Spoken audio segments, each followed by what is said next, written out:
Sir pain killers ఎక్కువగా use చేయడం వల్ల గ్యాస్ ప్రాబ్లమ్స్ వస్తాయా? డెఫినెట్‌గా అమ్మ. మోస్ట్ ఇంపార్టెంట్‌గా పొట్ట లోపల ప్రాబ్లమ్స్ రావడానికి ఒకటి హెలికోబాక్టర్ పైలోరీ ఇన్ఫెక్షన్, గ్యాస్ట్రైటిస్ గానీ, గ్యాస్ట్రిక్ అల్సర్ గానీ, డ్యూయోడెనల్ అల్సర్ గానీ. దీని తర్వాత రెండో ముఖ్యమైన కారణము pain killers. Non steroidal anti inflammatory drugs అంటారు దీన్ని. ఓకే. సో, ఇలాంటి మందులు రెగ్యులర్‌గా తీసుకుంటేనో, అధిక మోతాదులో తీసుకుంటే డెఫినెట్‌గా గ్యాస్ట్రైటిస్ గానీ, gas problems, gastric ulcer, duodenal ulcer అంటే పొట్ట లోపల గానీ, చిన్న పేగులో మొదటి భాగంలో గానీ అల్సర్ వచ్చే అవకాశం చాలా ఎక్కువగా ఉంటుంది. హుహు. సో, డెఫినెట్‌గా పెయిన్ కిల్లర్స్ వాడే వాళ్ళలో గ్యాస్ట్రిక్ ప్రాబ్లమ్స్ అధికంగా ఉండే అవకాశం చాలా ఎక్కువగా ఉంటుంది.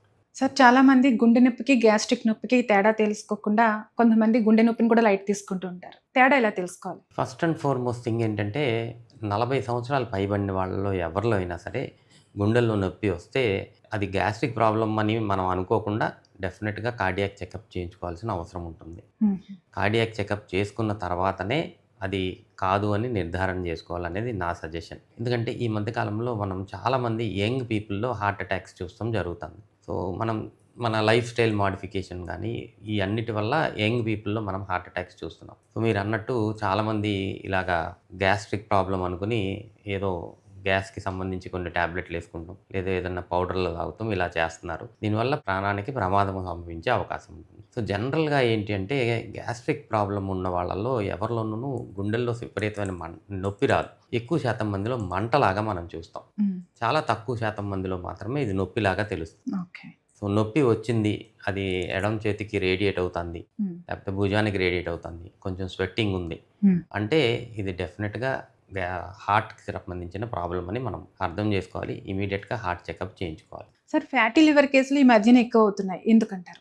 బేసిక్‌లీ ఫ్యాటీ లివర్ అంటే లివర్ మీద నార్మల్ కన్నా ఎక్కువగా ఫ్యాట్ డిపాజిట్ అవుతుందని ఫ్యాటీ లివర్ అనటం జరుగుతుంది. దానికి ముఖ్యమైన కారణం ఏంటి అంటే మనం తినే ఆహారంలో షుగర్స్ ఎక్కువగా ఉండా, నూనె పదార్థాలు ఎక్కువగా ఉండా, మన ఇంటెస్టైన్ నుంచి అబ్జార్బ్ అయ్యి ఇది ట్రైగ్లిజరైడ్స్ లాగా తయారయ్యి ఫ్రీ ఫ్యాటీ యాసిడ్స్ అంటారు. ఈ ఫ్రీ ఫ్యాటీ యాసిడ్ వెళ్ళి లివర్ మీద చేరుకుంటూ ఉంటుంది. సో, ఇవి ఫ్రీ ఫ్యాటీ యాసిడ్ సర్క్యులేషన్‌లో ఉండి లివర్ మీద డిపాజిట్ అవ్వకుండా ఉండాలి అంటే మంచిగా ఎక్సర్సైజ్ చేస్తూ ఉండాలి. ఓకే. సో, ఇప్పుడు ఏంటంటే మనం తినే ఆహార పదార్థాల్లో షుగర్స్ ఎక్కువైపోవటం, ఆయిలీ ఫుడ్, ఫ్యాటీ ఫుడ్ ఎక్కువైపోవటం, అసలు ఎక్సర్సైజ్ లేకపోవటం, హ్మ్. ఇయన్నీ ముఖ్య కారణాలుగా చెప్పుకోవచ్చు. ఫ్యాటీ లివర్ డిసీజ్ చాలా ఎక్కువగా అవుతుంది. ఈ మధ్య కాలంలో మీరు చూస్తే ఐటీ ఎంప్లాయీస్‌లో ఒక సర్వే చేస్తే 84%కి ఫ్యాటీ లివర్ ఉంది అని చెప్తున్నారు. హ్మ్.